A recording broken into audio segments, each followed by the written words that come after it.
new LinkedIn Hiring Pro can't undo your last hire, the no-show. Who set you back because they didn't show up on day one, or day two, or ever again. And now your product launch is delayed because you're talking to alien abduction podcasters to track them down.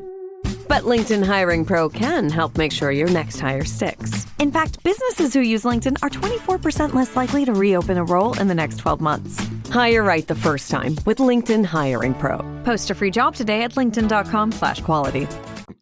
This episode is brought to you by Regret and Bad Choices.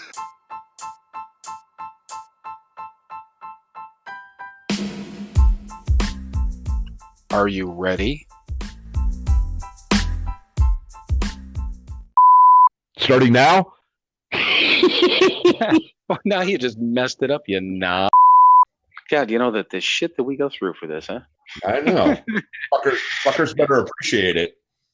When we started, we were just like, yeah, we're just going to do this, man. You know, shoot our wad into the wind and see what happens. What's the title of this podcast again? I don't know. I don't know. Something with a penis, I guess. Right. Our fucking faces are everywhere now. Right. You know, but you're welcome, ladies. Right. Popular with the ladies. Right. Oh, I'm not even going to apologize because hopefully it sounds fucking hilarious. Yeah, totally. This is fucking explicit now. The explicit button. Let me use my finger. La, la, la, la, la, la.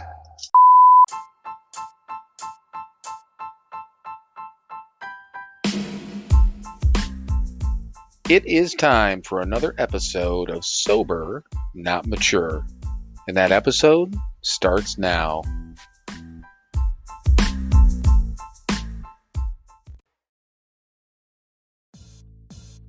Hey, everybody. Before we jump into this week's episode, some of our episodes may contain sponsored content, affiliate links, or promotional partnerships.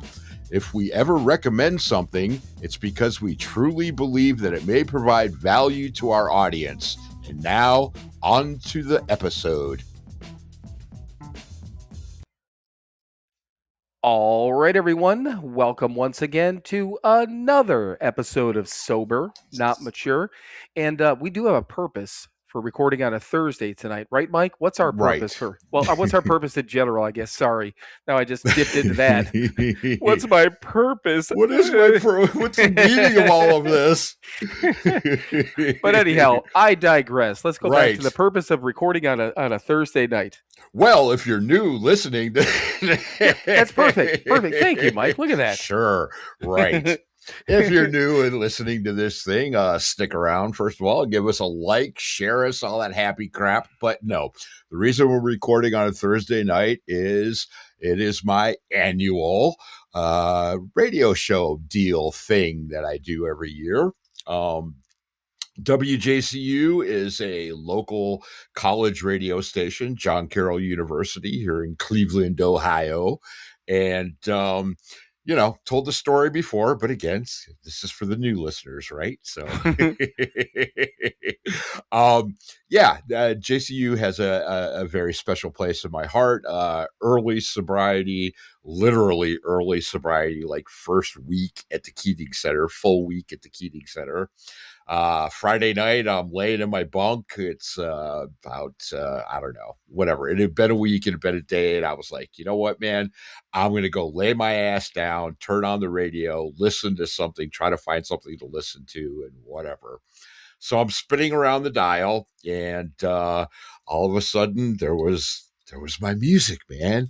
There it was. I've told before, I can't remember if it was the New York Dolls and then the Dead Boys or the Dead Boys and the New York Dolls, but either way, I know both were played back to back. And I was like, oh my God, what is this? It was WJCU. It was Adam and Andy, Adam and Max now. and music to break things by, and yeah, it was the first glimmer of hope that maybe I could actually do this sobriety thing, kind of like on my own terms and still be myself, even though I had to change everything and all that happy crap, but Right. that the core was gonna be okay. This was gonna work somehow. Still didn't have any fucking clue how, and Right. but yeah, it was the first true glimmer of hope and happiness, and maybe things were gonna be all right. So yes, that is the long version of the short version of the WJCU. So it is a college radio station, and the university covers part of the budget, but not all of it. Most of it is from listeners, Right. and I'm a listener. So, I thanks to this sobriety thing, I get to be part of society these days, a contributing member, upstanding citizen, and all that happy crap. And so I support the radio station, and in turn, I get to go down once a year and play my awful music for 2 hours. So that's what I'm going to do tomorrow night. And there's a reason that I wanted to bring that up right away. So, Yes. And I'll explain my my schedule tomorrow in a little while. But I've got kind of a weird schedule tomorrow, and I'm probably going to release this episode early in the day on Friday, more than likely, because again, and I'll explain my schedule later. But Bonus. I figured that if anyone happens to listen in, tomorrow afternoon once it pops up like that, then right off the bat they may be able to catch it, because if anyone listens between whatever time I get the episode up there, obviously, and 7:30 Eastern time when you go on, correct, so then it's an opportunity. But the thing of it is, and the reason, well, there's two things. I think it's a nice, and I say this every year, and it's been. Yeah. We've been doing this, obviously, this podcast. This will be probably a fifth time that, am I thinking right? If we started in 22, 3, 4, 5. Yeah, this will be the fifth time that we talked about this radio show right on here, on this little thing. And there's many reasons why I like the whole concept. It's it's giving back, it's doing all those things and blah blah blah. But right. the biggest thing is that this thing that you do every year, you do it because you like it. It's your music, like you said. You get to play your awful music, Yes. which I don't think it's that awful. It's just not. But I mean, it's fun. It's funny that you say that. But it has a direct correlation and tie back to this, and not just like. Sort of. I mean, Right. it really does. It has everything to do with this whole sobriety thing. The fact that you as an individual can be a responsible community member and support and do all those things, show up for something like that. Yep. Actually get in front of a hot mic and not swear like we fucking do on here. Right. And but on top of that, it literally it was the something that happened really early in sobriety, and it's again, it just wraps this whole shit together. And I think it's a great story. So it is. Yes. And Music to Break Things By isn't on there anymore. They went into retirement. Actually they're back now. They're on ex-CBS or ex-CSB. Yeah, get the call letters right. I hope I don't do call this writers. Right. That's a whole nother thing. Google WCSB in Cleveland, and that's a whole thing. But they're actually now internet. That was Cleveland State University's college radio station, which is no longer. They sold out to public broadcasting, and now it's a smooth jazz station. Really? Yeah, that was a whole controversy. I mean, they literally like flipped the switch and kicked the students out of the studio and whole fucking thing. But anyway, they're online now, so look up ex-CSB. And they're doing their thing, and Adam and Max are doing Music to Break Things By again on that, which is cool. Nice. They've been doing that for about 6 months now. But the show I will be on WJCU tomorrow night is the Metal on Metal show, hosted by Bill Peters, which he started in 1982. So do that fucking math. It is the longest running heavy metal radio show in the world. Yeah, 44 years. 44 years. The only reason I knew that off the top of my head, it was just our 40th high school reunion this year, which I didn't go to. But, I graduated in 86. I did the math. It was all I had to do was subtract 4 years. It was easy enough, and then add that back on. So, Yes. see how this simple mind works, people? That's how my mind is like, wait a second, I graduated. That was 40. There's 44. Hey. I sounded smart for a minute, but. Wow. But no, that's great. That's what I figured too. That get it brought up right away because one way or the other. Because if and again, I will explain my schedule later. We want to get to the reading, but if I don't do it tomorrow afternoon, again, my schedule is going to be all fucked up yesterday or tomorrow in a good way for a good reason. But cool. So. But we got stuff. So we got next week. Next week we got the Austin trip. We're going to be out in Austin, Texas. Obviously the award ceremony, not this Saturday, but on the 29th. We talked about your radio gig. We've got other things. I found a couple of articles. We haven't had articles in a while, and I've got a couple of things saved in text messages. I got an email, not from a listener, but actually a Zencaster email that I wanna bring up, and then I don't know. We got other shit, so we got stuff. We'll fill some time. Well, yeah, one way or the other. What are you guys going to talk about? I don't know, but an hour and a half from now, we'll be wrapping up. So yes. one way or the other, we're going to be here and we're going to fill the time. That's usually all that we can promise. We will fill you up. That's for sure. All right. So speaking of filling people up with good thoughts this time, not our own, things that we can read off in the morning and roll around in our heads, but also things we can start this thing off. Almost 9 minutes into it, but that's okay. That is good reason for doing it. So I'm ready when you are there, brother. All right. Well, as Bill sees it. And right. So I got home. Today was a work day. Today was a work day. My fleet manager is in Europe right now. Oh, really? Yeah. He's been off. He left actually a week ago. Really? Yeah. So it's been okay, but it's been not usual. Right. So yeah, and I can't I can't call him up and go, dude, and make things happen because he's not there. Right. So, yeah. So anyway, I'm not going to work tomorrow. Fuck them. And right. And then I got to work Monday and Tuesday, and I'm not working for 6 days after that. So nice, because we're going to Texas, bitches. Anyway, the whole point of all of this is I'm in a bit of a mood today. Right. So, which will happen occasionally. Even though I'm sober and full of butterflies and sunshine, and yes. Yeah, that's what every time I think about you, I think about that butterflies and sunshine. That's sure. I should write that down just so add that to one of our description maybe on the website rather than your egotist or whatever the fuck we have. Butterflies and sunshine. Right. That's our friend Mike over there. Yes, that's me. Yikes. But anyway, so I grabbed As Bill Sees It and was flipping around because I had nothing planned as usual, and found this one and went, well, this is going to piss a couple of people off, so let's do this. That's again the backbone of this little podcast here. Well, this is going to piss some people off, so let's do it.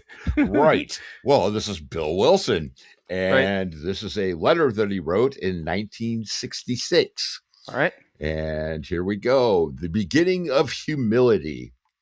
There are few absolutes inherent in the 12 steps. Most steps are open to interpretation based on the experience and outlook of the individual. Consequently, the individual is free to start the steps at whatever point he can or will. God, as we understand him, may be defined as a power greater ... or the higher power. For thousands of members, the AA group itself has been a higher power in the beginning. This acknowledgement is easy to make if a newcomer knows that most of the members are sober and he isn't. His admission is the beginning of humility. At least the newcomer is willing to disclaim that he himself is God. That's all the start he needs. If following this achievement, he will relax and practice as many of the steps as he can, he is sure to grow spiritually. Again, this is a letter that Bill Wilson wrote in 1966. Do you think any of that was like tongue in cheek, or do you think he was serious for the whole thing? I think he was serious about the whole thing. Huh, interesting. Okay. Mhm. I don't know that I've ever heard that about, like jumping around on the steps and Right. those sort of things. Because didn't he mention too about he just said the newcomer calling himself God? No, what the hell's the quote? If the newcomer where the hell is it? Oh, there it is. At least the newcomer is willing to disclaim that he himself is God. So yeah, I'm not God anymore. Right. I missed the most important part of that, the diss. Right. Because it said when you said claim, I'm like, Bill Wilson's up his fucking rocker here today. Like jumping around the steps, saying he's God. What? Right. Well, 66, he might have been tripping on acid when he wrote this, but yeah, that could be. Yeah, no, but no, he's willing to disclaim that he is God. Yes, which I believe we heard somewhere before.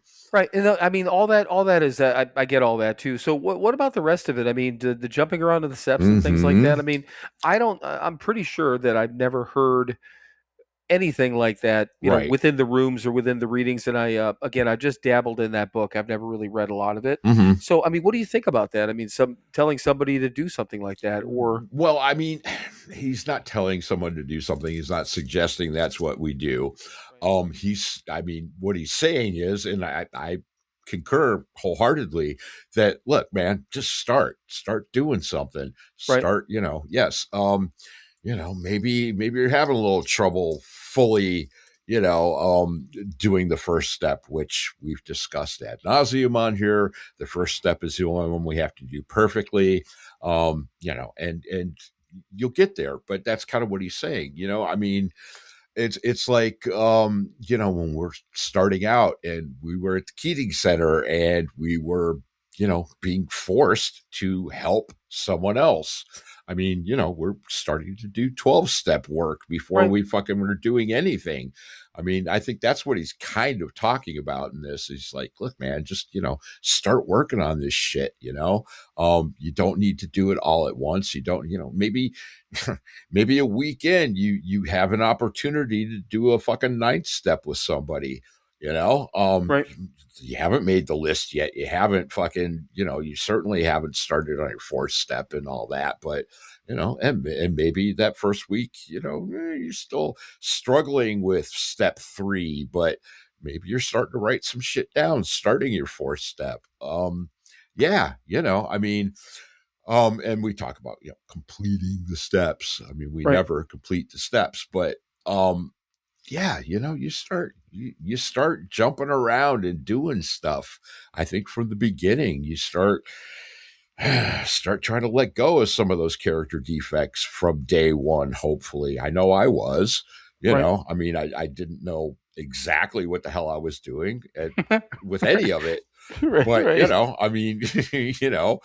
Stop being such a fucking liar. That was something I was doing very early on, long before I got to the 6th step. Starting to try to let go of shit, with that 3rd step, letting something else run my fucking life, which is part of the 1st step and part of the, whatever. Yeah, that's, I think what he's talking about, don't be so goddamn rigid. Don't be, and these steps are open to interpretation. And I think that's one of the big ones. And, we all work them a little differently. I mean, I'm sure some of the steps you work differently than I did. I'll guarantee that. Right. But we worked them, and, get the results, but not exactly the same. I'm sure Joe worked them differently than us, and Bob worked them differently than Joe, and whoever the fuck Bob's sponsor was worked them differently than Bob did, and on and on and on, back to whatever, I'm sure Jack did some shit differently than we did. Yeah, but we all work it, and we all work the program, and we do the best that we can. I Right. think, Bill's just saying, look, man, just do fucking something. Right. And and that's why I wanted to get your opinion, because the first thing I thought about when you were reading that, I was just kind of listening for a minute, and I'm like, trying not to focus on that too much, but that's kind of like, that was the in your face type of comment to this reading. But then actually when I was asking you about that, I started thinking about it. I remember, and we've talked about all these things that you just said about, helping out to doing whatever, character defects. We've talked about all this stuff before. Right. And, you just gave some examples about yourself. And I thought about, I remember sitting down in B dorm and, doing my prayers at night, but actually doing an inventory. I was doing a 10-step every day. Yeah. Even when I was in B dorm, Right. when it was brand fucking new. Yeah. I know for a fact that if you think about it, we did or dipped into the third step, choosing some other thing and some higher power. As soon as Dan said that, just you got to choose something, just know you're not it, Right. So what was that? 2 weeks in, 3 weeks in? Right. We didn't, get through that third step until, who knows when, right. And then, as you go through again, you're starting to we're making amends to people just by getting better. So we're in the amends step. We're in this 8th and 9th step. Not necessarily saying I need to. Here's my piece of paper. I got to go talk to this person. Right. But I'm being a better individual to Mom and Larry, and Right. I'm being better to Kathy. I'm being better to cousin Johnny was around at that time a lot. John and Gail, and all these things. And Mom's going out of town and leaving me in the house, and all these things, right. and it's just all these different things that happen. So we were in 12-step work. I mean, that's a fucking given. Right. As soon as we became house fathers, we were doing 12-step. Yeah. Yeah. Even before then, but I mean, at least if you want to talk about something structured, right. The minute that we became a house father, you're doing 12-step work. Right. Yes, there. you are. You're passing this shit along, and doing what you got to do. But so it was just interesting the way that he said it, and the fact that it's interesting to me that I never heard that before. Not that I've heard everything, sure, but some of these things like this, you figure at some point over the last 16 plus years, somebody like, did you ever read that fucking letter that Bill Wilson, 1966, was he on fucking acid at that point? Was that the time? Was that the time? Was that? It's tripping balls, man. But honestly, I get it. And, I'm sure, there's a lot of people. I've got a podcast to tell you about. I ran across another podcast, and, they're, when you mentioned that'll piss some people off, it kind of made me think about this podcast, but I'll tell you about that. It's one I literally just ran across. I listened to a few episodes, and again, I'll go into that a little bit later. Yeah. But it's interesting, but then again, I kind of skewed off into this different thing. Right. But I can again easily see that somebody would be like, that letter's fucked up. Yeah. Don't show that to anyone. The new LinkedIn hiring pro can't undo your last hire, the no-show. Who set you back because they didn't show up on day one, or day two, or ever again. And now your product launch is delayed because you're talking to alien abduction podcasters to track them down. But LinkedIn Hiring Pro can help make sure your next hire sticks. In fact, businesses who use LinkedIn are 24% less likely to reopen a role in the next 12 months. Hire right the first time with LinkedIn Hiring Pro. Post a free job today at linkedin.com/quality. Put that away. Right. Yeah, exactly. No. We can't have the founder of the program, the guy who wrote all this shit, say this stuff. Right. No. You have to do the steps. You have to do them in order. You have to do them completely. Right. Yeah. No, shut the fuck up, man. Right. Yes, we're individuals. We're different. We're gonna approach this thing differently. Yes, we're all basically the same. Absolutely. We all have the same problem, and therefore we have the same solution, but we are individuals, and we're going to look at things differently. We from different backgrounds and different, points of view. And, hardcore Catholic, an Irish Catholic from the west side of Cleveland. And I'm an alcoholic. Right. Probably isn't going to look at these steps the same way, say, a Jew from the east side of Cleveland is going to look at them. You know, yeah, or an atheist from Detroit's going to look at him. Right. or a Muslim, from Right. wherever, or Yeah, anything exactly. like that. Somebody literally on the other side of Yeah, the right. world. Yeah, or a Buddhist from fucking Thailand or Right. whatever. Yeah, exactly. We're going to look at these. We're going to approach it differently. Yes, the the structure is similar, and we're going to approach it. The actual physical working of the steps. Physical is the right word, but mental, whatever. You know what I'm saying? The working of the steps, the work's going to be pretty much the same, but we're coming at it from different angles, man. And so it's going to be different. There's no hard and fast rules to this thing. Lighten the fuck up, man. Right. The whole point is to be a better person, and however you get there is fucking cool, man. Just get there. Right. Yeah, and that's why again, to begin with, when it didn't shock me. It just when listening to it Right. immediately, I was just kind of like the ears perk up, and you're like, oh wait, I got to listen a little closer. What the fuck's going on here? What exactly and then, is he saying? And then that when I don't hear the word disclaims and I hear Right. claims, I'm like, oh, he's off his fucking rocker now. Right. That's I don't know what the fuck's going on. I am God. Yeah, wait a second. Now, if nothing else, I know that's not God. That's not fucking true. Right. But no, I honestly, it all makes sense. And here's the thing that I really appreciate about well, let me step back a little bit. So we came from, it's just so everyone knows, and especially if you're a new listener, we came from, and Mike still lives in Cleveland, but right. This sobriety thing that we're in right now, Mm-hmm. we got our start and our basis, and we grew up in Cleveland, Mm-hmm. in this sobriety thing. And right. Cleveland it's probably a lot of people would consider it to be hardcore. It's just no nonsense AA, Right. Yeah. And people don't take shit. A closed meeting means what it means, and they don't talk about this, and they do talk about that. Right. When they structure things and they say what they mean, and they mean 100% exactly what they say. They don't fuck around. There's just none of this. It's not softened up. It's from the book. It's handled by the book. Yes. Most meetings, 95% of the meetings are that way. You might run across one that's a little bit lighter here and there, but rare. Yeah. And but still, we've had the opportunity to, and like you and I, have had the opportunity to, thankfully, if nothing else, over the years, but I think really over the last 4.5 years since we've been doing this, it's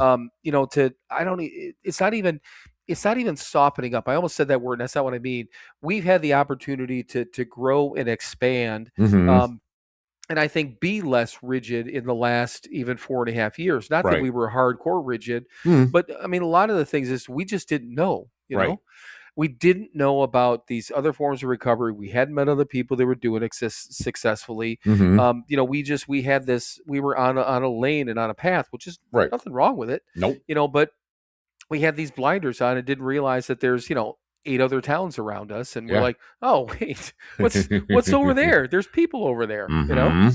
Those people are actually doing well also. How you doing over there, and how did you get to that point? Right. But it's nice to be able to, it's comforting to have, like you just said, don't be so rigid, loosen the fuck up.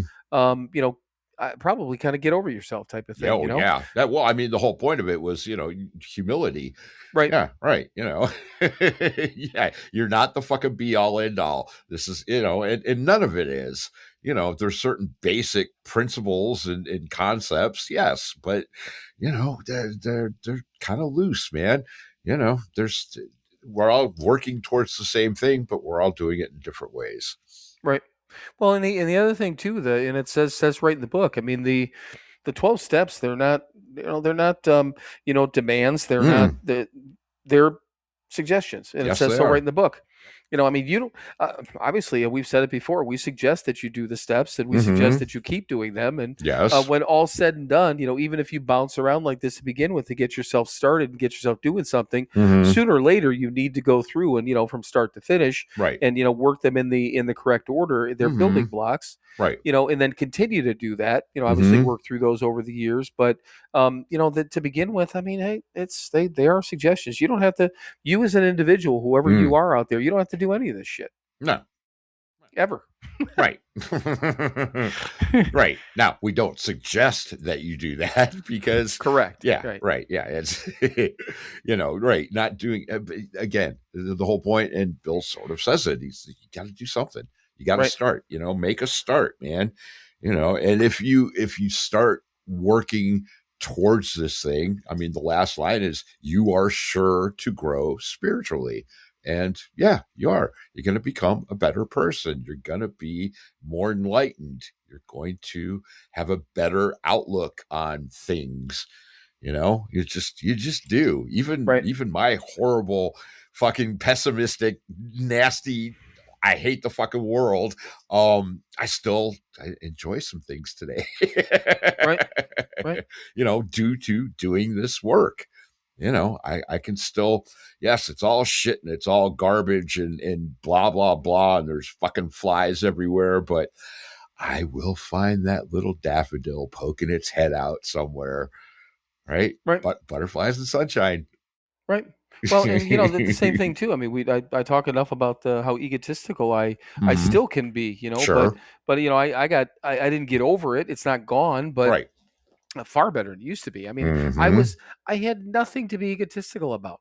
Right. I mean, I've got a couple of things maybe that I could, I suppose, be egotistical about, but Sure. I don't see the point, Right. to it anymore. Mhm.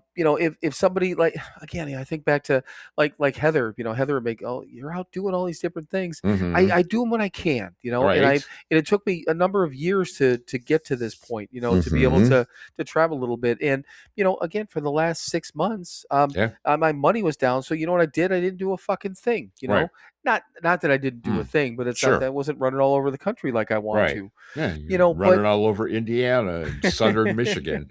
yeah, and drive an hour away, and then Yeah. but I found something to fill the void because Mhm. I'm like, I can't, not that I can't. I didn't want to just sit and do nothing. Right. I didn't want to just go to this fucking walking trail 20 minutes away every weekend, which Right. I do anyhow. I'll go on Saturday and hit that and then go shopping, but I want to go someplace to do something. So I'm like, okay, well, I can drive an hour away. I can drive a Sure. half hour away. Yep. So I get to all these different trails, and there's some cool places to see, even if it's just a whatever, Mhm.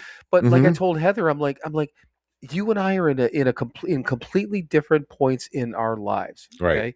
Okay, I'm like, I don't have a small child. I didn't adopt a Mhm. child, X number of years ago. I don't Mhm. have one of those beings to look after. I don't have to. The worst thing I have to do, the worst thing is to, if I'm going to be gone for a period of time or have something planned, I check in with my daughter. And I'm like, Right. or my kids mainly, but I mean with Mhm. her from the babysitting standpoint. Sure. And I check in with you and Kathy and my kids. It's like, okay, this is what I'd like to do. And even when I started traveling before, does Mhm. anyone need me for the next 3 weeks? Right. Do I need to be anywhere, or when's the next time I need to be someplace? Don't worry, Bill. We never need you. well, where do I need to be? Where Right. where does somebody need to use me in a particular Mhm. place? But whatever the case is, I don't know that the whole point in the whole point of this thing is that, like you just said, that growth. I mean, Mhm. we're gonna grow individually and personally and spiritually, and all those things have happened, and Yep. they do happen, and it's nice. It's just Yes. it's just really fucking nice. Mhm. Even though, again, life can be a pain in the fucking ass a lot of times. Mhm. It can be frustrating, and life is life. And Yes, it is. we're no different than anyone else. That just because we have this thing that we call alcoholism, and Uh-huh. we got to go to some meetings and read some books and do some Yep. things, you know, we're still gonna deal with life just the way anyone else does. Yep. We do. But hopefully, in some cases, we could do it just a little bit better. Yeah. Occasionally. Occasionally. So what else? What else from the reading? What else jumped out at you, or what else did we again not miss? I almost said it Right. again. I know. Yeah. I don't think we did. Again, just yeah. Remember, this whole thing comes from humans and it is of humans, and remember that. Right. There's nothing magical and divine about any of this. So settle the hell down. It's a couple of drunks in Akron, Ohio, a butt doctor and a failed stockbroker figured this shit out. Right. Yeah. Yeah. Yeah. That's it. That's all. Yeah. Yeah, exactly. Yeah, the magical and miracle. Yeah, one of the readings this week had the miracle word in it. And I laugh every time because I mean we've talked about it a couple of different times, Yeah. and I mean it's just not, but just it's not a fucking miracle. It's just you Right. you do the work and you get the results. Yes. Fucking imagine that. But anyhow, you know what? I want to tell you about this Airbnb at some point too. But Yes. yeah, well, let's just jump into that right away. Because Yeah. we went So, like, have you gotten any pussy down there yet? any what? It's a band, Nashville Pussy. Oh no. All right. I was gonna say none of the other stuff either. I'm like, God damn, like just call me out. I haven't gotten laid yet. No, but so here's the thing. So first of all, and for anyone who doesn't follow us on Instagram or doesn't pay attention, I'm actually in Clarksville, which is about it's about an hour outside of Nashville or close Right. to it. Did you get the last train there? Yeah. The reason that I booked out here is because the obviously more expensive. Well, not obviously, but the properties are more expensive in Nashville. I had one where I could have been in this nice area where we were actually looking to maybe do one of these hosting things, but. Right. Right as I'm about to book, I mean, somebody booked one day out of the week I was going to be here, so it fucked up my entire thing. Right. So I did, and I'll talk about when I went down to Nashville. I mean, you saw the pictures, so I did. But when I got to this place and I had to, it wasn't that far from where I was in Indiana. So basically it's like I left Indiana at 10:30. I had plenty of time. I just meandered and stopped and I walked and I stopped and I went grocery shopping. There's Walmart and Aldi like 10 minutes away from here. So I timed all this stuff out. So literally I got here at check-in time was 4 and I got here at like 4:07 or something like that, planned everything out perfectly. And I get here. It's fucking 100 degrees. Yep. Hotter than fucking hell. Which again is fine. I wasn't really complaining about that, but just the little bit of being out and about, and I'm in the car, and I'm like, I want to relax. I just want to get something to eat. Blah, Yeah. blah, Right. blah. Get my shit in there and be done with it. So, I mean, this place is no different than other ones. It has the keypad lock, and I've used plenty of them, but keypad locks are about as diverse as credit card machines when you walk into a store. Right. You could go to 3 stores or 5 stores in a row, and every one of them is going to have a different type of machine for you to swipe your card or tap it. They're all different. Right. And that's fine. I mean, it's all competition. There's nothing wrong with that. I have no issue with it, but just every once in a while you're sitting there looking at person's like, you got to press yes. I'm like, fuck. Okay, yes. And I never use my debit, so I don't have to put a pin in. Right. But so I get here and it's just a regular old lock, and they programmed it. A lot of these places now they'll do the last 4 of your phone number, which is wonderful. I love it when they do that. Right. Easy to remember. Yeah. So I get here and the way the sun's like beating on my back. It's at that side of the building. So I was beating on the building. I walk up and I punch in my code and just punch in my code. Punch in my code. I hear a positive beep every once in a while, but then finish my code and I'm like, are you fucking kidding me? Like, really kidding me?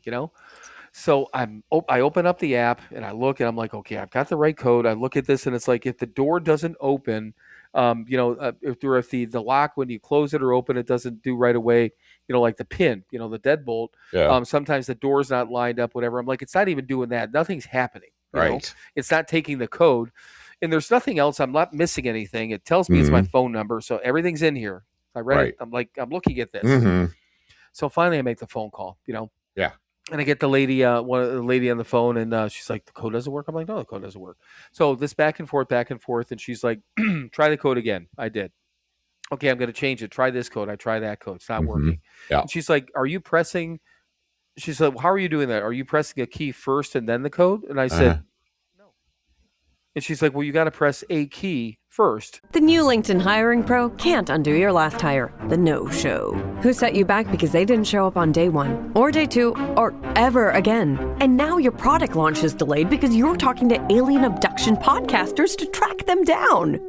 But LinkedIn Hiring Pro can help make sure your next hire sticks. In fact, businesses who use LinkedIn are 24% less likely to reopen a role in the next 12 months. Hire right the first time with LinkedIn Hiring Pro. Post a free job today at linkedin.com/quality. Yeah. And then the code. I just looked at the app. Okay. Right. I was looking for something like that. Am I supposed to like stand on one leg and scratch my back when I Yes. do this? Right. Because there are some. The one I was at in Indiana, you tap the screen, 2 numbers come up like a 2 and a 6. They're all random, but you press those numbers first, then the full keypad comes up for you to put your code in. Uh-huh. I've seen that before, so but they put that in their instructions. Yeah. Anytime with these key locks, that's what they do. Make sure that you hit this and then this comes up and blah, blah, blah. Right. So rarely have I ever had a problem because they give you instructions. Okay. These fucking people don't. They're just like, she's like, oh, you didn't do that? No. No. So then finally I'm like, okay, well, do that. And then the code, and then the code that she gives me works. I'm like, okay, it's open now. Right. So I open the door and then the deadbolt, as the doors open, the deadbolt closes. I'm like, it's just like locked while it's open again. She's like, well, it does that after like 10 seconds or 5 seconds. I'm like, why does it do that? And she's like, well, when you shut the door, it just locks automatically. I'm like, oh, okay. It didn't make any sense to me. Yeah. But I was like, she's like, well, try your code again. I'm like, my code doesn't work. She's like, okay, then you're going to use the code. I'm going to set that for you. That's all fine. But I'm like, first of all, I actually apologized to her. I'm like, you know what? I'm sorry if I was a little, and I didn't yell at her or anything like that. Like, you dumbass, you fucker, or whatever. Right. But I was a little bit you could tell I was irritated. Yeah, of course. But I even apologized. I said, it's been sort of a long day, which it really wasn't, but felt like a long day. And I'm like, it's hot. I said, oh, the sun's just beating on my back right now. I'm like, it's hot. So I said, I'm sorry. So then I get in here and I start loading stuff. And I'm like, it's fucking hot in here. And, the door's open. I can't shut the door all the way, which is fine because my car is literally parked out front. Right. But I go and I look at the air conditioning and it's like 79 degrees. Ew. And I'm like, but it's set for like 68. I'm like, what? Your brain, you're looking at am I looking at this wrong? Let me look at this again, like, because you can't. I'm like, how is it's off by 11 degrees? I'm like, it's working. Hit the thermostat back and forth. It's fucking 79 degrees in here. I'm like, well, maybe, but the thermostat is halfway down the hall. It's far enough away from the door, even though I had the door up. I'm like, God, really? I'm like, maybe, because the door was open, but sure. Rest of the night, whatever, this air conditioner, whatever it is, it can't keep up with the heat. Yeah. So I ended up I'm fucking irritated about that. I'm irritated about the neighborhood. I'm in 50% hood neighborhood. Which again, I'm not trying to say, not trying to say anything, but if I'm paying what we're paying to be here, right. Either two things. Tell me I'm going to be in the hood. Let me make a decision. And tell me there's going to be fucking garbage all over the street, garbage cans out. There's fucking shit everywhere. It's it's a little bit run down. And this is not the most expensive place I paid in the week, right? But it's up there. It's in the 80 percentile, I'd say. And I'm like, it's just unacceptable. Right. So just again, little things. And I got in the kitchen. I mean, then the counter's all kind of chipped up. It's not little things for an Airbnb. I'm like, take some fucking pride in what you're doing. Yeah. And then I go upstairs and I turn the fans on because it's fucking 81 degrees upstairs because I have a clock that has a temperature gauge on it or a thermostat on it. Yeah. And I'm like, oh my God, I'm going to fucking lose my mind here. And then there was a couple of other things. Oh, I go to wash my hands after all. So I get all my shit in here and I'm sweating my fucking balls off, Get all my stuff in there. I go to wash my hands and I look over in the, like your sprayer's in your second sink, right? Yeah. And, there's 2 sinks here. Same thing. I look over because I thought I felt something like kind of splashing on me. The sprayer has just at the base of the sprayer, right above there's like the plastic hose, a little bit of hard plastic where it screws into, and then the sprayer part. Yeah. Right at the base of the sprayer part, there's a pinhole that's just shooting water out of the pinhole. And I'm like, are you fucking kidding me? Yeah. Because that is something that, you can't not see that. Right. So the door, and that's the thing. They leave instructions on the fact that if the door doesn't lock, it's because it's not lined up right. Well, fucking fix it. Right. So it's just these little things, and finally, I was gonna message the host, and I'm like, fuck it, I'm just gonna fucking deal with it because I'm just gonna fucking deal with it. Right. And then it might have been the next day, it might have been that night. Oh, how did your check-in go? And I'm like, well, and I just explained to him, this. And then there was like ants running across the counter. It's only been a couple of them, but I'm like, oh great, now I'm gonna have fucking ants in here too, you know. Just again, little things. It's not what I expected. It's not as nice as what I thought I was getting. Yeah. And all said and done, it's too expensive for being this, for what it is. Yeah. Yeah.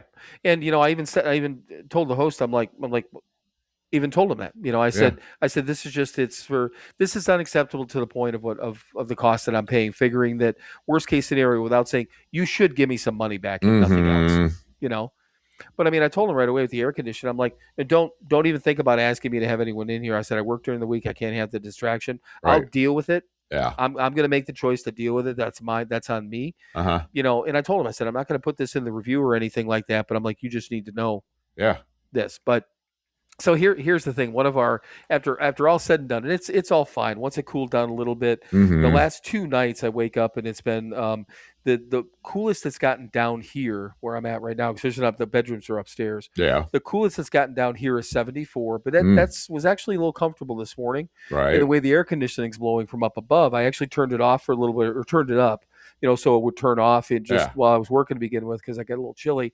But upstairs, it actually got to be like 71 degrees in the bedroom. Like, oh, okay. Well, until it heated up today. It's now it's like 77 degrees again. But yeah.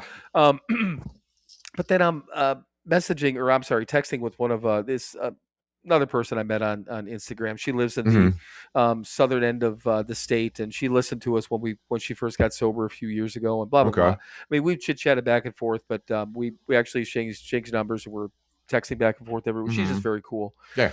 So she knows what we're doing with the Airbnb thing, and I had told her, and she knew I was taking this trip and blah blah blah. So she texted me, or maybe I just said hi this morning or whatever it was. Right. So she texted me back either today or yesterday, and she's like, oh, blah blah blah. How's your trip going? I'm like, well, if I get a story for you. Kept it brief, but I told her what was going on, and then she texts back and she's like, this is actually not a bad thing. At least you just adds to another thing of, you knowing what not to do when you guys have an Airbnb. Yeah. And I'm like, oh, fuck me. I didn't need to hear that.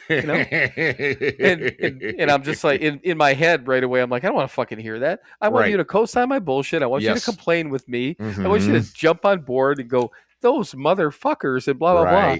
But you know what? I'm like, God damn it. So I texted back and I'm like, you know what? That's a good point. And I was like, I said, and true, Yep. But so Kelly, if you listen to this, to begin with, that was my first thought. I'm like, fuck, man, just co-sign my bullshit. Let's get on with life, But she's right. She's right. So. Exactly. No bad examples. Exactly. So, and again, it's not terrible. I'll be very, very glad to get out. And then, because I was, Kimmy had texted me the same thing a couple of days ago. So how's your trip so far? And then she's like, oh man, she's like, hopefully your next one is. I'm like, well, that's a 3-bedroom house, and that's in a nice neighborhood. If that one's a shithole, God. Yeah. I mean, because now that one is up in the range of paying way too much fucking money for it to be even close, to be a goddamn shithole. But it should be fine. That one should be okay. But the thing of it is, everything's fine here. Yep. The internet's fine. I'm housed. Everything's fine. I'm just not dangerous or anything. I'm walking outside and I'm walking the neighborhood doing my walks and stuff like that. I'm not. I haven't been attacked. I haven't been robbed or anything like that. It's not that. Right. That's why I said they're townhomes. It looks like an area that you'd walk into or get into in an area of whatever city you're in. There was probably, these were really, really nice when they first got it. And that just the neighborhood went down a little bit. Right. Just and it's fine. It just is what it is. It's just again, for like you said, what I should be paying for, what I'm paying for, it didn't live up to what I have. That's right. All. Yep. But so that just real quick with my schedule tomorrow with the episode thing. So here's my plan, and I think I mentioned this to you briefly last week, but I've got a full plan now. Okay. So we're doing the in work they're doing a just a system conversion, not a big deal, but this thing where as of 4:00 today we had to be off the system. So we started at 7 a.m. this morning rather than 8, worked to 7 to 4, which again no big deal. So I had to get up an hour early. People were bitching about that. Jesus Christ. Blah, blah, blah. Right. Especially West Coast people like, we got to start at 5 a.m. Yeah. I'm like, suck it up. Go to bed early. Yeah. It's an hour. What the fuck? Right. But so that part, so we got done at 4, which worked out perfect because I actually was able to make my dinner, eat, and now we started a little bit later than we had planned. Which Mm-hmm. again, all this stuff tonight, perfect. I had plenty of time to kind of just hang out and do whatever. And then tomorrow, we're only working from 8 until 11, and we're Right. just doing training and some call reviews and whatever, and then we're done. So 11 a.m. tomorrow, I'm done. Cool. So I figured this was my thought because I mean it's just drive time out to from where I'm at right now in Clarksville, Tennessee, and I'm driving all the way out to Austin, Texas. Right. Which again, you've done it before. I'm just telling everyone Mhm. else. I'm trying to act like this is a big deal. Yeah. You keep But trying. I know, but it's like drive time about 12 and a half hours. Right. So I'm going to give myself a total of 14 hours from the time I leave to the time I need to check in, because that gives me time. Piss breaks, coffee. If I Yeah. get tired, I want to walk. If I just get there early, I could go grocery shopping, whatever. Mhm. I just gave myself an extra hour and a half. I usually give myself an hour extra of drive time, Mhm. or on top of the drive time for the Right. same thing, so I can Yeah. walk and do these things. So I mean, by the time I get done, I've got a realtor that I need to call in Austin. So I've got a realtor that I'm going to touch base with before I get out there to try to get Mhm. some ideas on properties out there. So I got to make that phone call as soon as I'm done at 11. Maybe that takes a half hour, and Right. then I put the episode together. I'm going to eat something, eat some lunch, do Mhm. whatever. Try to get stuff, kind of sort of packed up, get things in shape like I would normally do. Right. And then even if I go to bed and go to sleep by 3, Mhm. I can get up at 10, Mm. and then, all said and done, get everything out, get everything packed, shower, and then leave at 1 in the morning. Yeah. And that's what I'm going to do. Because I mean, I can get a full night's sleep. Right. And to be granted, yes, I'll be up at 1 in the morning. So, Yeah. so I'm getting up a few hours early that I get up for work. So Right. fucking what, Right. I'm just gonna fucking drive out there. I had texted Derek the other day because in Wisconsin I'll tell you, storms. These storms Mhm. they're hitting fucking everywhere. Yeah. Wisconsin's gotten hit a couple of times. Obviously, Kathy. I didn't realize Kathy just got internet back the other day. Mhm. I mean, she got her power back like the next day, but I was Right. like, oh fuck, it was like the day after I left. But I wouldn't have Mhm. been able to work. They didn't have Right. internet. Right. So it took a week to get the internet back. But the Wisconsin Milwaukee area got hit again. So I texted Yeah. Derek. I'm like, "Were you guys cool with everything?" He's like, "Yeah." He goes, "It didn't hit us bad and whatever." And Mhm. so I told him, I'm like, "Yeah, and Kathy, just get into that back, blah blah blah." And I'm like, "Oh, by the way, I said I said, I know I'm down here." And I was just telling him briefly that when I'm leaving, and Mhm. he goes that, or I'm like, "Oh yeah, we're gonna be out there. It's gonna be like 100 degrees." He said, "That weather sounds terrible," which again is what it is. But he Uh-huh. said, and he goes, "In that drive," he goes, "No." I'm like, yeah, fuck it. I'm like, I'm gonna go to bed. I'm gonna do whatever. But Yeah. I don't know. It's just kind of funny. I don't think it's that bad. I mean, it's a long drive. Don't get me wrong, but fuck it. I'm gonna give myself plenty of time to get there and then get Mhm. settled in and do my Right. thing. So. Yeah. But yeah, I'm looking forward to it. Oh, Chris from Sands Bar on Instagram. I'm starting to push obviously some of these things again about the obviously the award ceremony and stuff like that on Mhm. Instagram. And then he commented on one of these. He goes, "I'm really looking forward to meeting you guys next Cool. week." So Nice. I'm like, "Yeah," I said, "We're looking forward to it too." So Mhm. it'll be well, not even should be. I know it's going to be a good time. And then Yes, it is. no, we got plenty to. I don't know. It'll be fun. I've Yes. never, because you've never actually. I keep asking. Right. You've been through, but not Yeah. at. Yeah. Okay. Yeah. I've never spent any time. Right. Yeah. Truck stops and interstate. Truck stops and lot lizards. Yeah.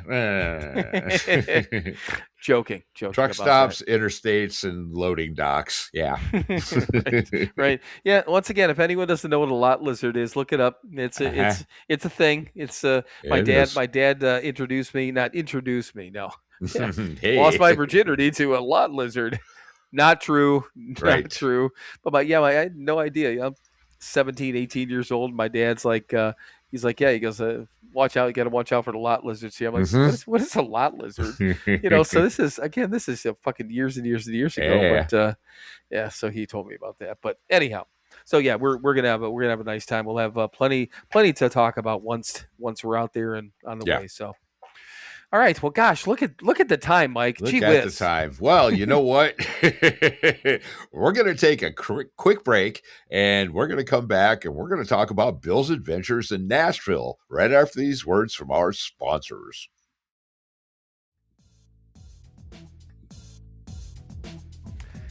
Hey, Mike, I have a question for you. All right, I may have an answer for you.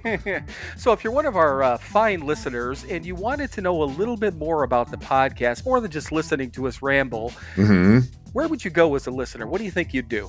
I believe you would go to SoberNotMature.com. Ding. Ding. Okay, good. Now, next question is, what if you've been, I don't know, seeing us on social media, you've seen our t-shirts, you've seen some of the pictures we posted, and the person's like, you know what, I want to be cool like those guys and get a t-shirt or a coffee mug. Where would they go for that? I know this is a tougher question, but where would they go for that one?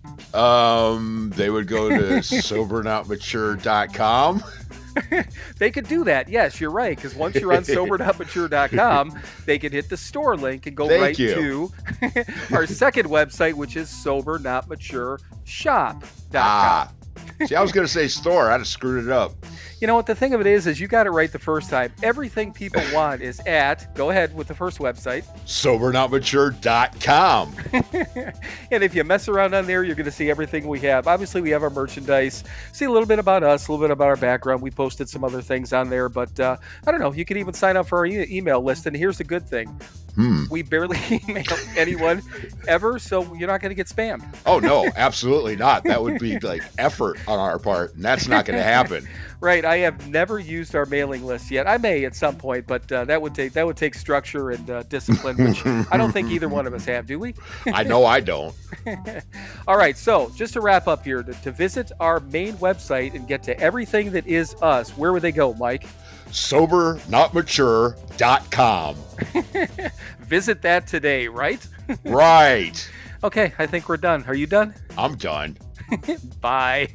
Bye. The new LinkedIn Hiring Pro can't undo your last hire, the no-show. Who set you back because they didn't show up on day one, or day two, or ever again. And now your product launch is delayed because you're talking to alien abduction podcasters to track them down.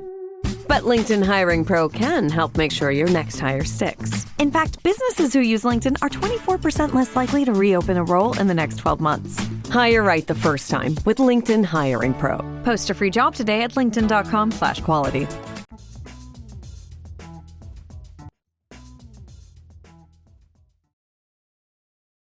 All right, everyone. Welcome back.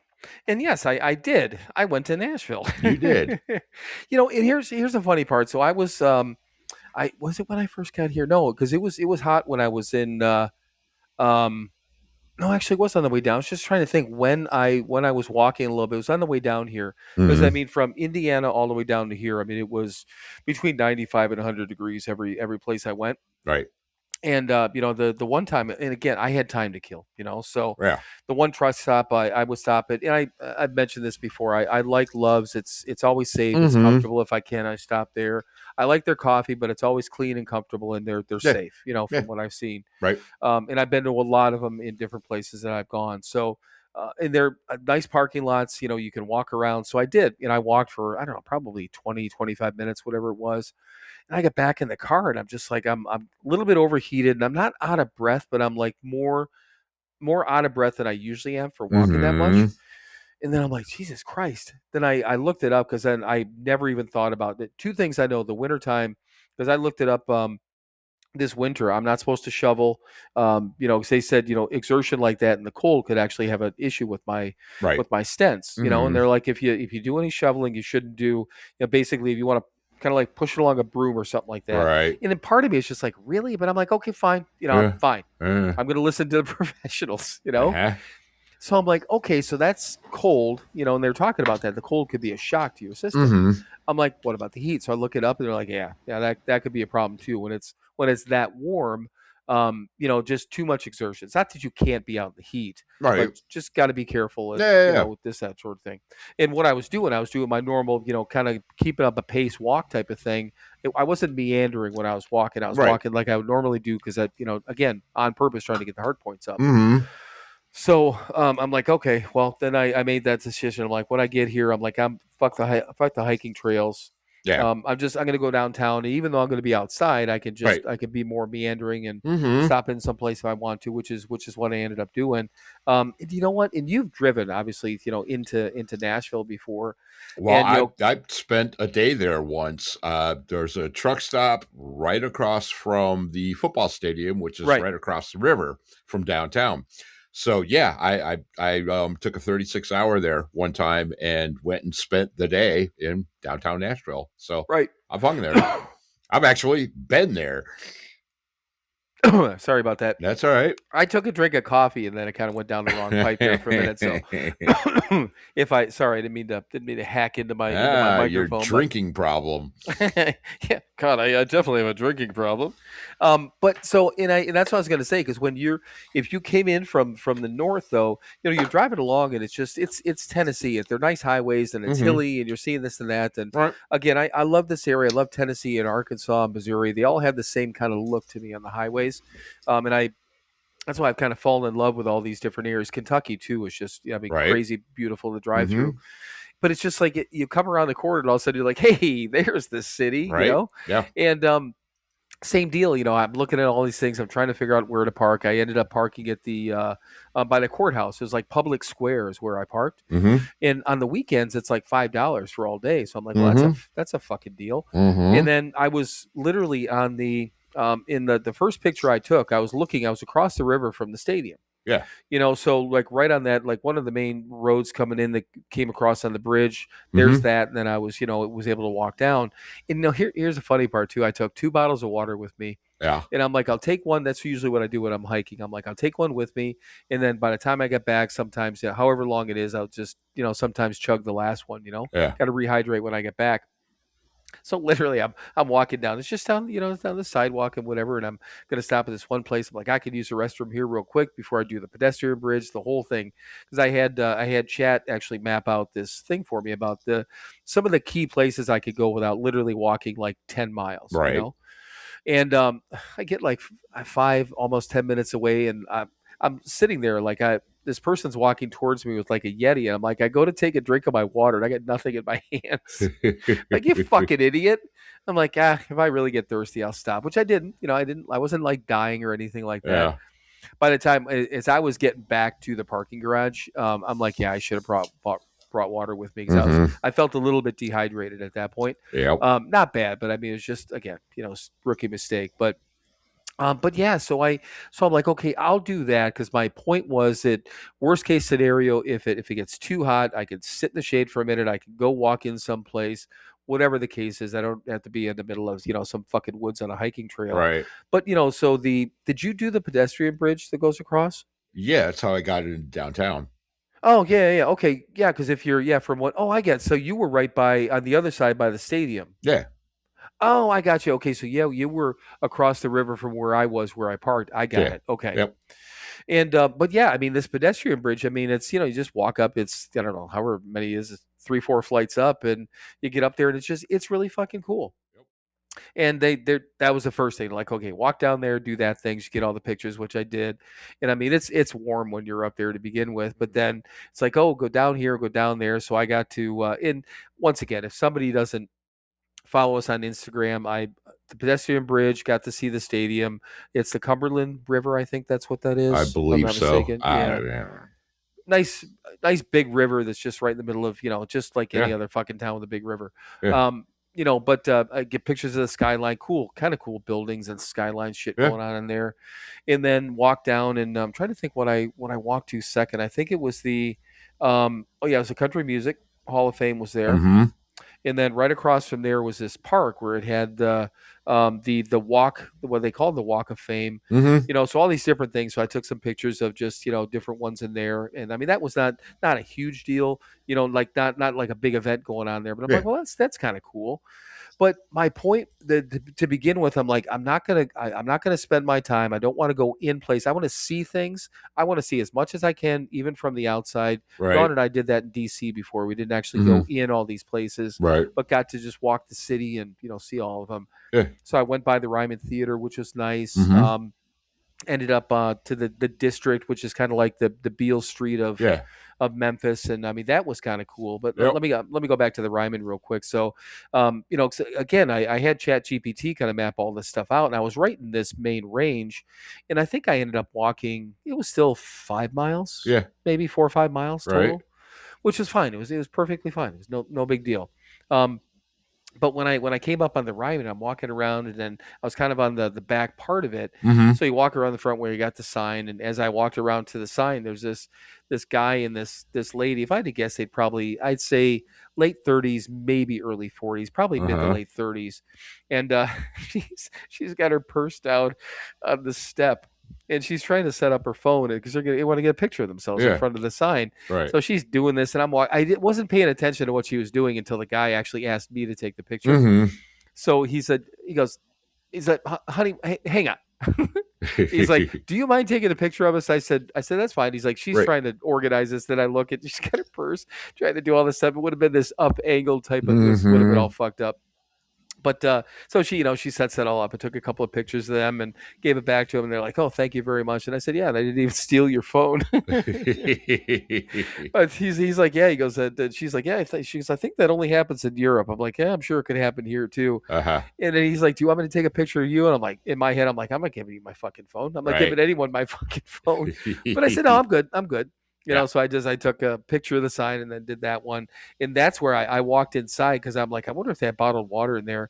And well, two things. When I got an early start, I left here at like 9 a.m. and I'm like, okay, I'm going to play this smart. I'm going to get a start. I know it's going to be hot, but I'm going to get a start. I could be easily done and out of there by noon, you know? Right. So I got shit to do on Sunday anyhow, get everything set up here and blah, blah. And when I pulled into the parking or pulled into downtown right by the parking garage, it's fucking 95 degrees already. It's 9:50 in the morning. Yep. I'm like, yeah, whatever, you know. So again, did that, and then I walked up and down this again that district area, and again, it was neat. The only difference between that, I don't know if in Memphis on Beale Street. During the day, it's open, so cars can drive up and down. Mm-hmm. And Beale Street, I think, was 4 blocks, maybe 5, as it thins out. Yeah. And this area here is probably, I'm thinking it probably is 3 long blocks. Right. I mean, it's busy. There's really busy streets and stuff like that. So I don't know if they shut it down, but Beale Street they actually block off later on in the day. So when I went down there at night for dinner, they had a basically the barricades and whatever. So, people could just walk it, which is kind of nice. I don't know if they do that here, but, so I'm just walking along and everything's a fucking honky tonk. It's a bar and honky tonk and ribs and music. And, there's a little bit of that. That was just like, this is just kind of nice, even though it was smoking fucking hot, Right. But I mean, I wasn't like walking along going, God damn. I mean, granted, it'd be better if it was middle of September and it was, 70 degrees and a cool breeze or whatever. Right. But it was fine. It was nice, Yeah. So I just did that, kind of walked along and, just people watching. And it's just so funny too. You see, and I'm sure it's a lot of them are tourists because you can tell, you got the chicks in there. Chicks got the cowboy hats and the cowboy boots on. They got their short shorts or whatever. And I'm just like, Jesus Christ. Yeah. And then again, the people watching it was kind of funny because half the time I'm just kind of just giggling to myself. I'm like, you look good, but I'm like, I can see what you're doing. Right. You're in Nashville, so it's like, do what you got to do in Nashville. But right. So, no, I had a nice time. I really, really did. I'm glad I went down there rather than doing the hiking trail. I really love. I do like. I've been on hiking trails in Tennessee, and I really, really enjoy them. But I mean, it was. I'm glad. I'm glad I went ahead and did that. So, the other thing I was looking up, I was trying to map out like how far we were from the airport and stuff like that in Austin, which is like it's 45 minutes. Anywhere we want to go from where we are to get back into town to go it's 45 minutes, which I knew from the start. But then I mapped this one thing and it's like $2.89. I'm like, oh fuck, there's tolls. In Austin there is. Yeah. So I look it up. I'm like, can you use an Easy Pass? They're like, no. So bottom line, what I have to do, you could actually get one at the grocery store. I've got to go to this. It's I don't know, I think 20 minutes south of where the Airbnb is. There's a Walmart and an Aldi down there. Yeah. And I'm going to go shopping down there. and that's Georgetown, I think, is where it is, Georgetown, Texas. Mm-hmm. So when I looked it up, there's whatever the grocery store is, HEB, something that you can go. I can go in there and I can get. All you got to do is deposit like $20 or something like that. So I'm gonna actually buy a toll pass Uh-huh. or get a toll pass. I don't think you have to pay for it. They just bill you for it, kind of like an iPass is. Right. Because I mean, you'll pay. They said between 50 to 60% more if you Yeah. don't, Right. by plate. And I'm like, well, fuck that. Right. So yeah, $2.89 would end up being like a $6 toll. Mm-hmm. And I'm like, fuck it, let's go ahead and get that. So that's one thing I got to do on Saturday, but no, I mean, it was nice. And I mean, I know we'll be in Austin probably 2-3 times, during the time Right. that we're there. Yeah. So, I mean, I think when, that Sunday that I get there, I might actually go to a hiking trail rather than doing that. I don't think there's any reason for me to go into Austin because I'm guessing we're going to be down there. So, Yeah, but right. I don't know. Who knows? Maybe I will. I don't know. Yeah. Whatever All I right. feel like doing. So Exactly. We're free, man. We can do whatever the fuck we want. Yeah, and that's the other thing too, and it reminded me so much of when I was in Memphis. Walking along in Nashville like that. Not that anyone was. I mean, a lot of people were going in and out of these bars and all that sort of stuff, and hanging out, just sitting there, and you could see. I mean, these bars, they weren't full, but there's plenty of people in them, Yeah. So people sitting there on a just I'm walking around just enjoying the it's hot, yeah, but I mean I'm enjoying the outside, and we've talked about that before. I mean and I know we all did it. But on a beautiful day, sitting inside a some fucking bar, rather than getting out and trying to do something, Yep. I don't know, enjoyable, but Yeah, exactly. freedom, like you said, right? Mm-hmm. All right. So, any other questions? Got questions for me about Nashville? Or are you good? No. I mean, yeah, I saw you went by the Johnny Cash Museum. You didn't go in. Yeah, no, I didn't because Yeah. same thing. I figured that if one way or the other, sooner or later, something's going to happen here. And I'll be down here again. Right. Things I can see. I mean, I can go into Yeah. these places. I'd like to do. I would love to go to something like at the Ryman Theater. I'd love to go see the Country Music Museum. I'm not a huge country music fan at all, like ever. Couple of songs I like. My dad was huge into country music. The Johnny Cash, I know you said that's a great thing to go into. All these different things I'd love to do, but I'm like, sooner or later we'll have time, and I can do it then. Exactly. Yeah. But I saw that right away. I'm like, oh, there it is. So yeah, I got a picture of that. But all of the shit was just fucking cool. It's just really fucking cool. Absolutely. Yeah. Ernest Tubbs Record Shop. Did you go in there? No, I didn't. I did not. I went into one place, and that was into the Ryman Theater. All right. Walked in there trying to get I was going to see if I could get a bottled water. All right. I didn't even know if I went by the. Shirley said that there was a record store that I should have went to, and what did she say? I'm like, I didn't. I told her the same thing. I'm like, I didn't go into anything. Yeah. All right. But it was, what is it? Ernest Tubbs? Yeah.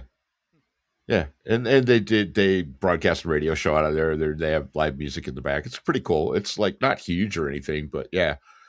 I got a Lovin' Brothers t-shirt there. Satan is real. Oh, really? Oh, yeah. Yeah, and that's the thing, for the time. And I got down there at 10 o'clock, and I think I was there. I probably spent 2-3 hours, probably 2.5, 3 hours total. Yeah. Down there, and and that was just kind of walking around and eyeballing stuff. You know, I mean, I could easily see. I mean, you could spend days down there going into all the stuff, and I would love to, absolutely love to at some point. Cool.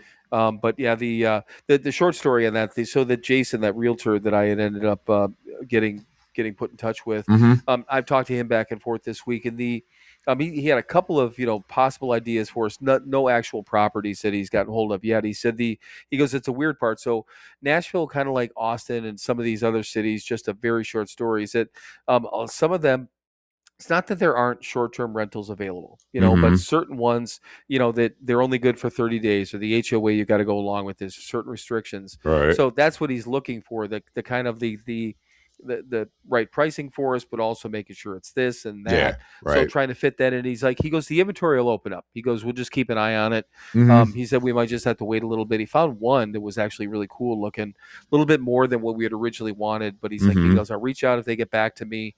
And I said, if they get back to you, then let's see what they're willing to do. And I'll, Kathy and I can talk about it. Right. Because the buy-in would have been more. Right. Almost probably twice as much as what the buy-in would have been on one of the other ones we were looking at, or the other model we were looking at, type of thing. Right. but the return, the actual revenue, Mm-hmm. easily paid for itself. I mean, Sure. without a problem. So, Right. I was trying to figure out where to line it up there. But yeah, I'll tell you. I mean, other than that, I'm just here in Clarksville in this, in the half hood, and but I no regrets whatsoever going down there. I'm really, really, really glad I did, and Cool. I can't wait till get an opportunity to explore more. 'Cause you Mm-hmm. could spend all fucking day down there, Right. all day. But yeah, it was cool. So Good. all right, let's talk about this other podcast that I ran across. Mm-hmm. I'm not going to mention the name of it yet because I'm going to decide if I want to rant about something with them first. Okay. Well, I don't. It's not fair. It just isn't. It just All isn't right. fair. They haven't done anything to us, and you know what I mean. Yeah, but you know what I mean. I mean, it's part of me is like, there's a couple of things that are really funny, and I want to share it, but I'm like, I don't need to fucking. They're doing their thing, and that's their thing. Right. Okay. So the way that I ran across it, so and you don't have Spotify, but I do. oh, you do. But do you ever go? Do you see how it splits it up between where you can click on the tab that says music or podcast or whatever? Yeah. Oh, okay. I just didn't know how much time you spent there. I mean, I don't live in a cave. I don't live on it or anything, but I've been there.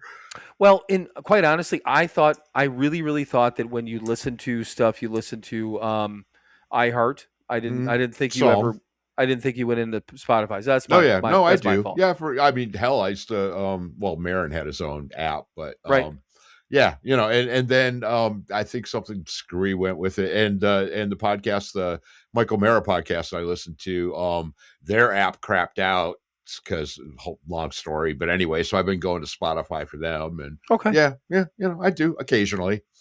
Well, and again, I wasn't. I don't make fun of you with that stuff. I just I just didn't think you went on there, so I was going to explain something you already know about the tab. So yes, but I'm in there all the time in all these different podcasts. So what it does is same thing with anything else, Netflix or any of these streaming services. Right, it's going to give you suggestions. So I get a lot of sober podcast suggestions, which I don't pay attention to a lot because those are the things I listen to. Right. But I was looking for something different.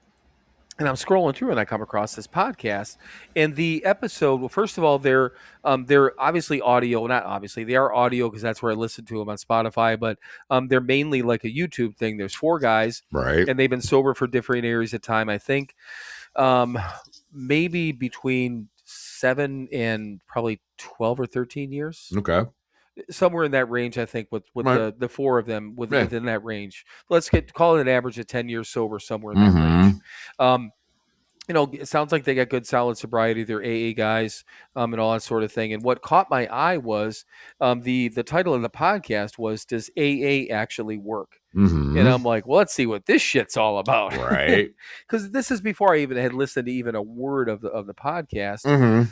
So I'm not going to say which way they leaned, okay, to begin with, but if you had to, I wanted to ask you kind of in a general sense, they are AA guys, so I already gave that part away. Right. But when they were talking about it to begin with, as far as does it work, what do you think, or have you ever run across, any mindset or any ideas in your mind why people might think it doesn't work or things like this? We've run across plenty of people that's like, I tried it out and it doesn't work. So what are your thoughts on that? Like what people have said or what you've heard? I mean, all kinds of stuff, it's the whole God thing a lot. I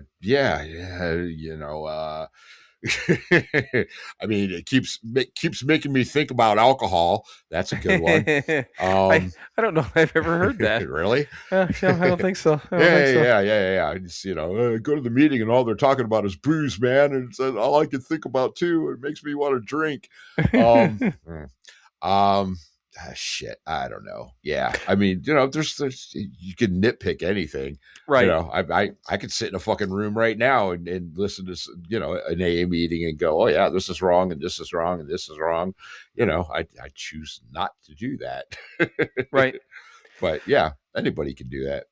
Yeah, and it was interesting because because at the time again, and I like I said, kind of gave it away when I said they're AA guys. I shouldn't have said that to begin with, but I forgot that I didn't want to tell you that. And that was in parentheses. Don't say which way they leaned. I'm like, God damn it! I'm gonna put that first. See, again, Folks, everyone out there, this is the thing. I write myself notes, but I put them in the wrong order.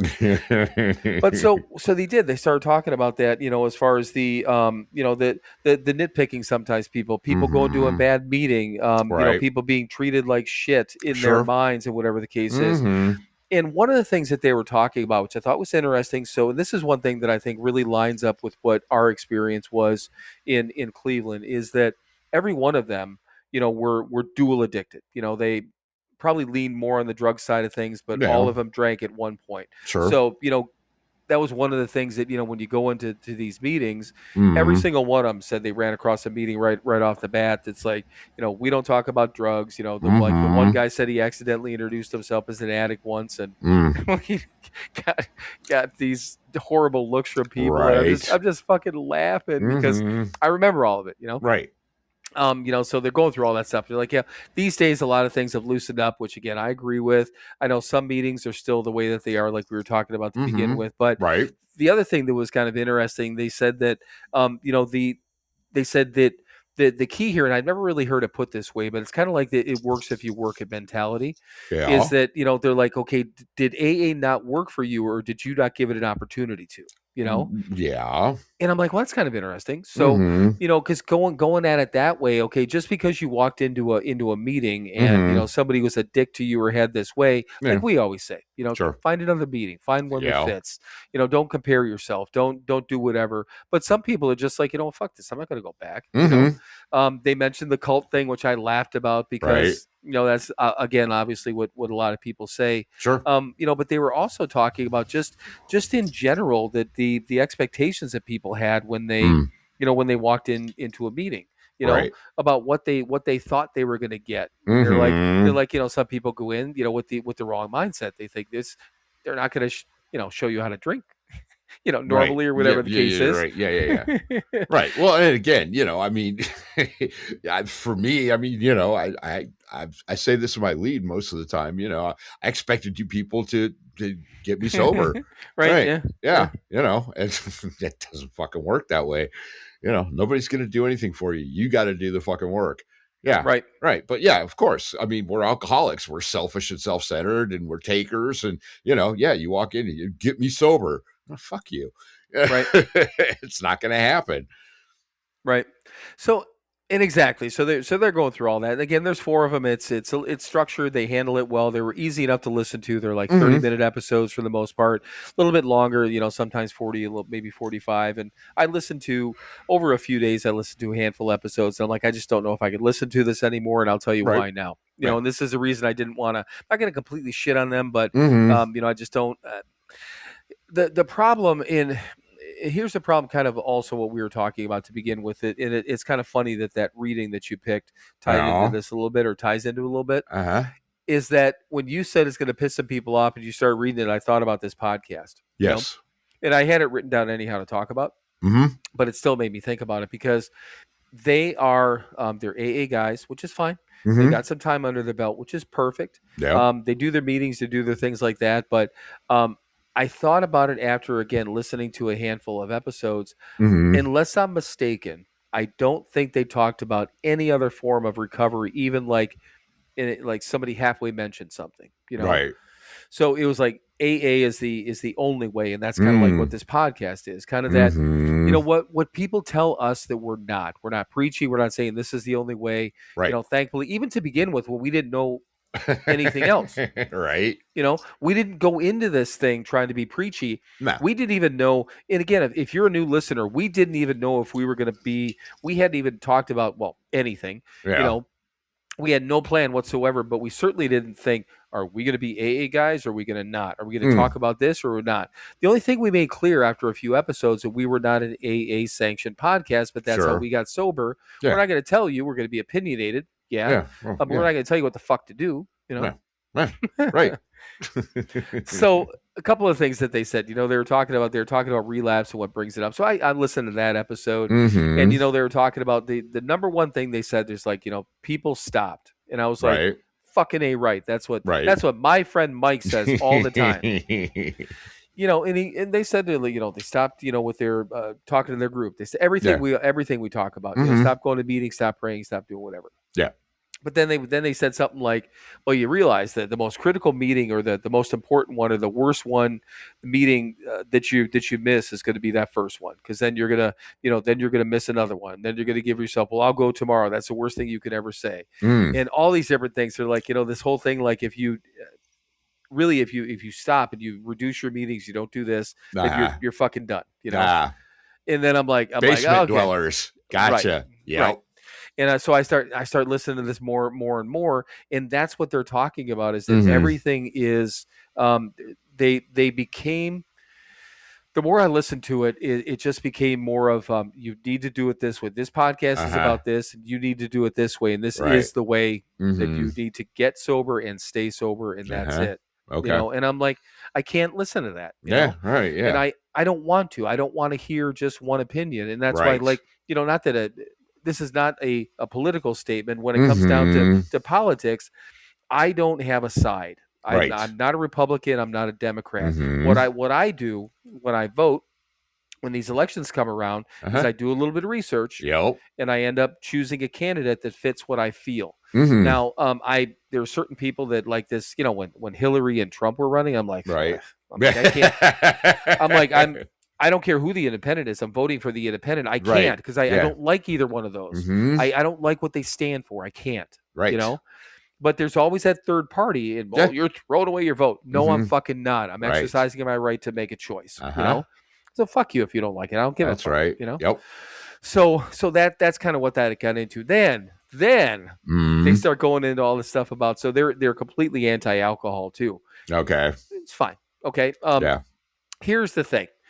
When I see, and you and I talked about this, that, well, first of all, Mike, tell our listeners out there, what does the big book say about how we should feel about people who could drink normally?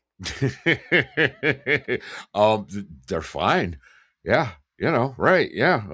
It's, again, none of our fucking business, and yeah, exactly. People that can drink normally. Well, there are people that can drink normally. Good for them. Right. Yeah. But it says that to do with me.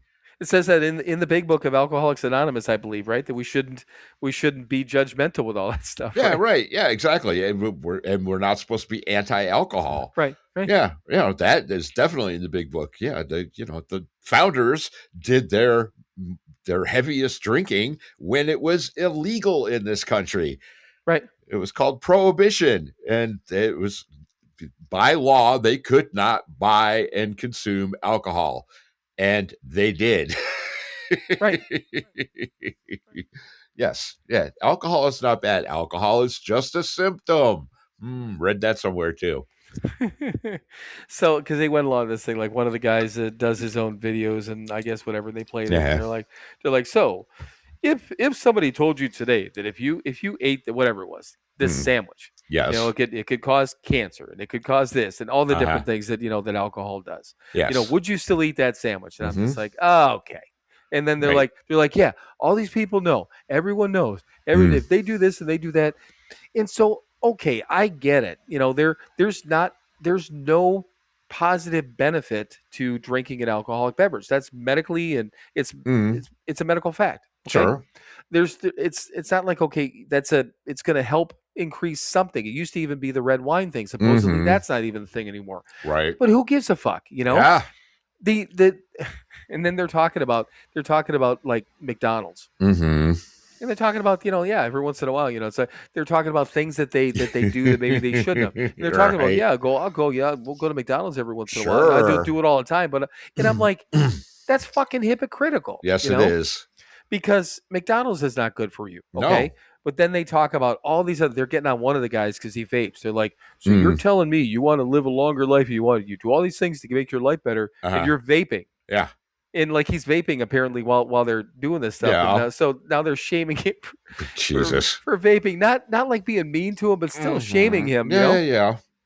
And then they're so they're talking about all these different things, whether it be smoking, vaping, drinking, all these different things. You're like, all these people know these things are bad for them, but they still do them. And I'm like, Jesus fucking Christ. Yeah. Okay. So, yes. Yeah. Right. I mean, they do. Yes. Yes. Right. And I know, and this right. is I do all kinds of things that are bad for me. So fucking what? But when it comes to the drugs and the alcohol, I have this disease. I have an allergy. I have my fucking brain works differently than a normal person when I put this shit in me. And yeah, that's the difference. Right. Right. I mean, I fucking go to McDonald's and get a hamburger. I'm not going to, oh my God, I need another one right now. I Right. need another one after that. Okay, I don't have any money left. Well, there's an old lady over there. She's got a purse on her. I'm going to go over there and beat her up and take her purse so I can get another fucking hamburger. That's not going to happen. Right. Heroin, I might go beat up that old lady, get some more smack. Right. Yeah. Yeah. I know. So it was. They're just it turned out to be very. Just very hypocritical, I think, with with that thing, and that's why I'm like, I just can't listen to it I anymore. wonder who they voted for. Right. Nope, no, don't say anything. Right. But the thing of it is, I'm like, okay, and you know what? I eat ice cream every night. Yeah. There's no health benefit to me eating a fucking drumstick every night. I know for a fucking fact there's Right. not. Of course. I don't drink that much soda anymore. During the week, I drink 2 cans. I usually drink one for lunch and I drink one at night. Yeah. So I drink tea for dinner and I drink so I drink God knows how much fucking coffee. I know that's not good for me. But I still do it. Right. But I did, I went here's the thing, and here's my justification. I said it right after this whole fucking heart attack. I was like, oh, my diet and everything like that. Everyone's telling me everything's fine. Yeah. I don't have to change anything. And I can vary a little bit in there, but I don't fuck around with my diet too much. But a good thing was that, yes, I quit vaping because I should.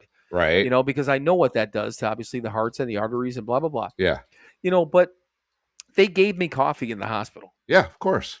And then I'm like, well, that's the biggest fucking cosign ever. Because when she's like, she brought me breakfast the first morning when I was there for the first procedure. She's like, do you want some coffee? I'm like, I can have coffee. She's like, oh yeah, you can have coffee. Yeah. I said, keep it coming, man. Right. And it was the best fucking coffee I'd ever had in my life. And it wasn't, but it was. Right. Yeah. So I mean, I haven't done anything. I haven't tried to cut down. In my head, I'm like, maybe I'll do half caffeine. I might have fucking cut down my coffee. Yeah. But I don't know. It's the thing of it is that just the more and more I thought about it, more and more I listened. I thought that a couple of their episodes I thought were interesting. They have a great conversation. Just a few guys that they've known each other, they're friends, and just this camaraderie that they had. But then I'm like, just start to pay attention to it. That like this is the only way. Yeah. Right. They're young guys, probably in their mid to late 30s, maybe early 40s or something like that. But I mean, again, extremely set in their ways, with that sort of thing. But I don't know. I'll go back to exactly what we were talking about to begin with the reading. I'm so glad that we have this structure, and it started off with this rigid structure. Yeah. Which I think all of us needed. These guys even admitted, they're like, when we were told to get in, we didn't like it, but when we were told to sit down and shut up, I didn't like it. The one guy's like, he goes, I needed that because I wasn't pissed about that at all. He goes, I knew I needed it. They're like, really? Yeah. But the other ones are like, I didn't want to hear it, but it was good for me. So they admitted that. So for sure. I'm glad we had that, but I'm also glad that we've, I'll just say grown or expanded our minds, whatever. Grown? Is that right? Well, I mean, open-mindedness. Yeah. Willingness. Right. Right. I mean, exactly. Contempt without, prior investigation, blah, blah, blah, blah, all that shit. Yeah. Right. It's all in the book. It's all there if you fucking pay attention. Don't pick and choose and no, keep an open mind and fucking, this thing flows, man. Right. And if you don't, if you spend your entire life in a church basement, spend your entire life watching one news channel, one opinion, it's not good. It's not, I want to see everything and then make a decision. I want as much information as I can possibly get and then see what fucking works for me and leave the rest. Right. Yeah. That we were taught that too. That was part of that rigid shit that we were given, yes, this, and this, but this, and this, and part of one of these is was open-mindedness, and keep your shit open and this, yes, there's a way, but there's a lot of ways to get there. Yes, there's one destination. We're all trying to get to the same place, but there's a lot of fucking ways to get there. Right. Well, and I mean, just based on what they were saying, I mean, just the fact of, the lack of meetings that, well, you go to a meeting at least every week. Yeah, I right. mean, you and I should both we should have both been drunk years ago. Oh, when sure. When did I drop down to no meetings? I mean, COVID. Right. So. Well, I mean, I proved that one to myself. I've told the story on here. I fucking shot up in the bathroom at a meeting once. Right, I mean, right. I was at a meeting. Right. Meetings are nice. Meetings, the fellowship and not being alone and all that. Yes, it's important. It is a factor and whatever, but it ain't the fucking thing, man. The thing is the thing, and Right. it's got nothing to do with the fucking church basement. Well, and they did say that the one thing that they said though that was kind of almost contradictory with how they were talking. Yes. Well, I mean, there was a positive contradictory because they had said that when to begin with, and I heard this in the first episode that I listened to this. The AA work things, or does AA work? They were talking about the fact that they're like, that people part of the thing where people lose sight of this thing in this program is that the meeting is not the program, the steps are. And I'm like, yeah. I mean, granted, again, they said the same thing. They said the fellowship, and you get to meet people, and you get to be accountable, and all those different things. Right. All those things I agreed with, and that's why I said in that first episode I listened to, they're kind of like saying all the right things. I'm like, yeah, Sure. But then later on, they're talking about, well, if you miss a meeting, well, you're kind of fucked. They didn't say it that way, but that's what they were saying. Right. But I'm like, you just said. Yes. But you just said. So I don't know. It just that's why I said the more and more I thought about it, I'm like, I'm not going to mention the names because I just shit on them, and I'm not going to. Right. Like, yeah.